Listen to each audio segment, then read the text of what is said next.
This is Belinda from Belinda Lee Briggs Web Design. I'm here to give you a little talk through on one way to help speed up the loading time of your website. And of course, this is particularly around Squarespace websites, which I specialize in, but it's a good tip for pretty much any website.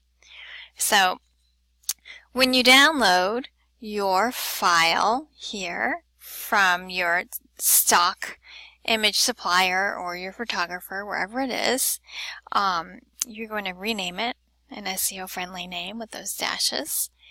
And then you are going to look at the size. Now we're talking about overall file size, like how many megabytes it takes up on your hard drive.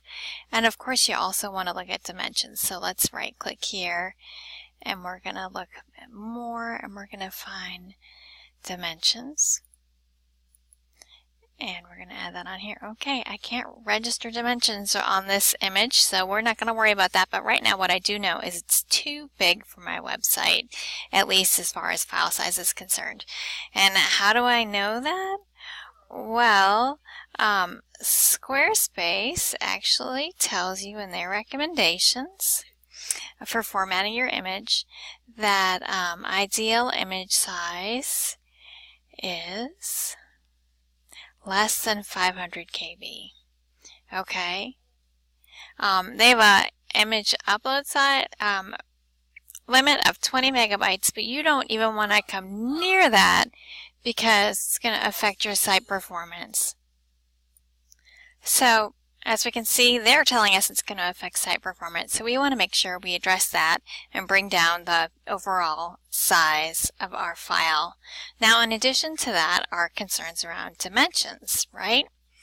And so here we are in their best practices article from Squarespace, and they actually say that when you upload an image, they're actually going to create 7 versions of it, and for the different widths you might create on your website, and this is the biggest size it's going to be. So ideally you want it to have dimensions so that it's 2500 pixels along the longest edge, and this is what they recommend to you.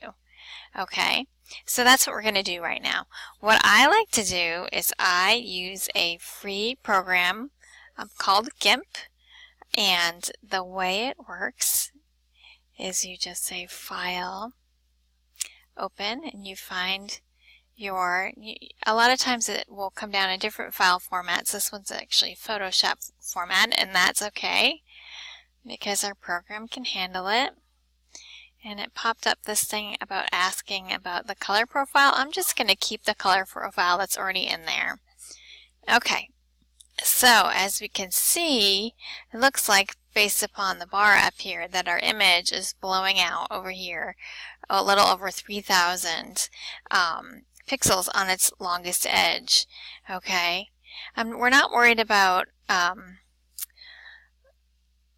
oh, well, we are here. We're over 3,000 here as far as how long it is. So we really first need to bring this image down. So the way you do that is you say Image, Scale Image, and we can see right here it is 3,099. We want to make sure this link is not broken because otherwise it's going to change your aspect ratio. We want it to stay this lovely same shape. We don't want it to distort, so we're going to keep that link clicked so that it's not disconnected, and we're just going to say change it. We're going to have it change to 2500, and now we're only going to have to change it in the width because once we come down to height, it's going to automatically adjust so the aspect ratio stays the same. Okay, and we're going to say scale. So we've addressed the first issue. Okay, now the second issue, as we can see, is this file is still 112.5 megabytes, which is still way too big. We want to get down to 500 KB. So the way we're going to do that is we're actually going to say, let's see, save a copy. Nope, that's not what we want. We want to export, I believe. We're going to export as, and now for this image, which is in Photoshop, we want it to be a JPEG. Okay, and we could come through here and we could find JPEG in the list. Ooh, there it is. And we're going to make sure we have our name change up here to .jpg. Okay, and this is a good time to rename your file if you haven't already done so, making it SEO friendly.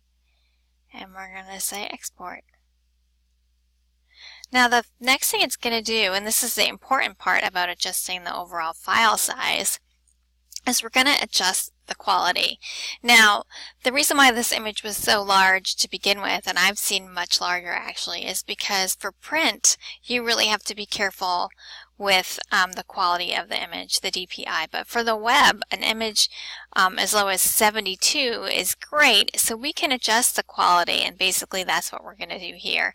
For print, you want around 300 DPI, which is this uppermost quality. So what we're going to do is we're going to actually just start to dial down. I'm going to say, if I click Show Preview in Image Window, it's actually going to show me the file size. So I got down to 508.7 kilobytes, but I want to drop it down to 500 or lower, because I know this isn't going to be the only image on my page, and all those image sizes will add up and eventually slow down my loading. So now that I've got it below 500 KB, I'm going to say export. Okay, and there it is. So now if we come back to the folder, we can actually see there's our file, and there are the new dimensions, just what we need for Squarespace, and that much lower file size. So as you can see, that is a huge difference. I hope you found this helpful in getting your website to pick up speed. If you already have a lot of images on your website, definitely take the time to go back through and adjust every one to make sure it's below this 500 KB. I know it's a pain, but you will reap the rewards in page loading, because remember, your customer's not going to want to sit around and wait for your page to load. If it doesn't come up pretty quickly, they're going to click away to somewhere else. Alright, thanks so much. If you have any questions, let me know. If you know someone who could use a little help, has a slow loading website, Squarespace or not, share this video with them. Help them out. Thanks so much.